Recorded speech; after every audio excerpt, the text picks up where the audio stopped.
अस्सलाम वालेकुम guys, finally हम पहुंच चुके हैं अपना ब्रांड नेम सेलेक्ट करने की पोजीशन में। और चैप्टर 7 है, क्लास 20 है। हम कोई भी बिज़नेस कर लें, वाइट लेबल है, ड्रॉप शिपिंग है या फिर प्राइवेट लेबल है, तो ब्रांड नेम बहुत मैटर करता है। ख़ास तौर पे उन तमाम कंट्रीज़ में जहाँ पे कैश ऑन डिलीवरी है। हम पाकिस्तान में रहते हैं या यूएई में हैं या सऊदी अरेबिया में हैं, तो इन तमाम ममालिक में कैश ऑन डिलीवरी के हिसाब से शॉपिफाई होता है। कैश ऑन डिलीवरी ये होता है कि कस्टमर के पास प्रोडक्ट चला जाता है, फिर वो पैसे दे के प्रोडक्ट रिसीव करता है और वो पैसे कोरियर कंपनी हमारे अकाउंट में भेज देती है। अच्छा, आप इस सारे प्रोसेस के अंदर ब्रांड नेम क्यों इतना ज़रूरी है? वो इसलिए कि जब आपको ऑर्डर्स आते हैं, आप एडवर्टाइजिंग कर लेते हैं किसी भी प्लेटफॉर्म के ऊपर, तो उन ऑर्डर्स को आपने दोबारा से कंफर्म करना होता है। वैसे अखलाकी तौर पे तो यही होता है ना कि एक बंदा आया है और उसने बहुत सारी चीज़ें दे के ऑर्डर प्लेस किया, अपना नाम भी लिख दिया, एड्रेस भी लिख दिया, नंबर भी लिख दिया, तो ऑब्वियसली उसने प्रोडक्ट लेने हैं। लेकिन कैश ऑन डिलीवरी वाले जितने भी ममालिक हैं, सब में ये मसला है कि इतने काम करने के बावजूद भी वो बंदा ना पूरी तरह से पूरे एतमाद नहीं होता कि मैंने ये ऑर्डर लेना है या नहीं लेना। तो आप उसको दोबारा कॉल करते हो, करते हो कि भाई ये आपने ऑर्डर प्लेस किया था, तो मैं भेज दूँ, आपका एड्रेस यही है, नंबर यही है, नाम यही है। तो फिर वो बंदा कहते हैं नहीं मुझे नहीं लेना, रहने दो, ना भेजो। तो आप कहते हो ठीक है, या वो कहते हैं मुझे लेना है, आप भेज दो। तो आपको कंफर्म करना पड़ता है, और जब आप कंफर्म करते हैं तो आप उनको दो चीज़ें बताते हैं। अपनी कंपनी का, अपने ब्रांड का नाम बताते हैं और दूसरा प्रोडक्ट का बताते हैं। सो जितना नाम आसान होगा, याद रखने में आसान होगा, बोलने में ईजी होगा, उतना ही आपके ब्रांड के लिए अच्छा होगा कि उस बंदे को इसका नाम याद है और ऑब्वियसली वो दोबारा भी अप्रोच कर सकता है, या दोबारा कहीं भी वो देखेगा तो उसको पता चल जाएगा कि यार ये तो वही ब्रांड है जिससे मैंने पहले भी कुछ बाय किया था। और अच्छी प्रोडक्ट्स होती हैं, क्वालिटी वाली होती है। इवन वो उसको नाम याद होगा तो दूसरों को भी बता सकता है, तो रिकमेंडेशन भी अच्छी होगी। नाम याद होगा, वो दोबारा कभी भी उसको ज़रूरत पड़ेगी खुद भी जाके सर्च कर सकता है, गूगल पे सर्च करेगा, आपकी वेबसाइट आएगी, आपके पेजेस वगैरह आ जाएंगे। तो नाम बहुत ज़्यादा मैटर करता है, इसके ऊपर आपने ख़ास फोकस करना है। अब इसके कुछ पॉइंट्स होते हैं जिनको मद्देनज़र रखते हुए आप एक अच्छा नाम सेलेक्ट कर सकते हैं अपने ब्रांड का। उसमें सबसे पहली चीज़ तो ये है कि वो बोलने में बहुत ज़्यादा आसान, बोलने में ज़्यादा मुश्किल ना हो। कुछ ऐसे इंग्लिश नाम होते हैं या उर्दू नेम भी हो सकते हैं जो रोज़मर्रा में इस्तेमाल नहीं होते या कभी हमने सुने नहीं होते, या उनका प्रोनाउंस इस तरह से होता है कि वो बहुत ज़्यादा मुश्किल हो जाता है। अगर बोलने में कोई नाम मुश्किल है तो आप समझ आए कि उसको याद रखने में या उसको कहीं सर्च करने में भी उतनी ही ज़्यादा मुश्किल पेश आएगी।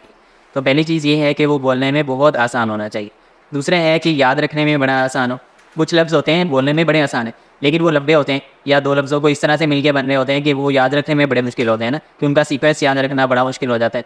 तो ऐसा लफ्ज़ हो जो बोलने में भी आसान हो और याद रखने में भी बहुत आसान हो। उसके बाद है कि एक एवरग्रीन नेम होना चाहिए, सूटेबल फॉर ऑल लैंग्वेज और नेशन। अगर आप पाकिस्तान में कोई भी प्रोडक्ट सेल करें तो पाकिस्तान में काफ़ी ज़्यादा ज़ुबानें बोली जाती हैं। सिंध में सिंधी बोली जाती है, पंजाब में पंजाबी बोली जाती है, उर्दू हमारी एक कॉमन लैंग्वेज है जो कि हर जगह पे बोली और समझी जाती है। तो आपने ऐसा नेम इस्तेमाल करना है जो कि एवरग्रीन। बहुत सारी ट्रेंडी प्रोडक्ट्स होती हैं, जैसे एक मिसाल है पापड़ की। तो कोई भी दुनिया में चीज़ मशहूर हो जाए ना, अर्तुगरुल मशहूर हो गया तो अर्तुगरुल के नाम से पापड़ आ गया।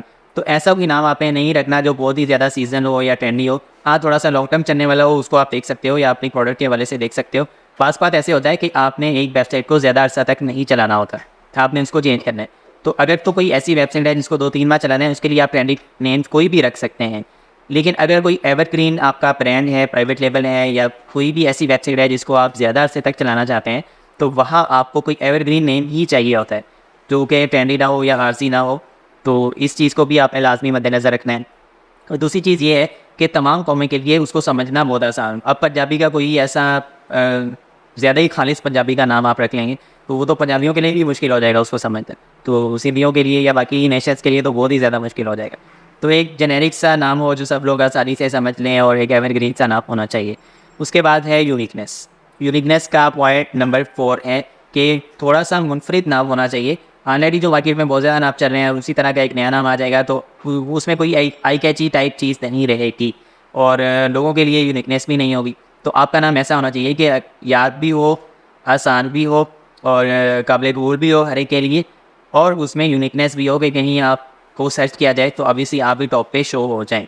अगर उसमें यूनिकनेस नहीं होगी, कोई नॉर्मल सा नेम होगा, तो आप सर्च रिजल्ट में कहीं भी शो नहीं होगी, ये भी एक मसला आएगा।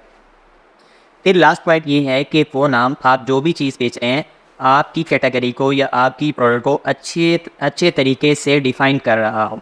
अब ऐसा ना हो कि आप कोई कॉस्मेटिक्स की चीज़ें बेच रहे हैं तो क्लॉथिंग का कोई नेम आपने रखा हुआ है, या आप कोई पेन से रिलेटेड चीज़ें बेच रहे हैं और आपने कोई लेदर से रिलेटेड कोई नाम रखा हुआ है, या लेदर से नहीं भी रखा हुआ तो आपने बिल्कुल ही कोई डिफरेंट नेम रखा हुआ है जो उसको रिप्रेजेंट नहीं कर रहा, तो ये आप कर भी सकते हैं, ये कोई मना नहीं है, लेकिन नॉर्मली इसका इतना ज़्यादा फ़ायदा नहीं होता। अगर आप उसे सिमिलर नेम रखते हैं तो सर्च रिजल्ट में सारी चीज़ों में बहुत ज़्यादा फ़ायदा होता है।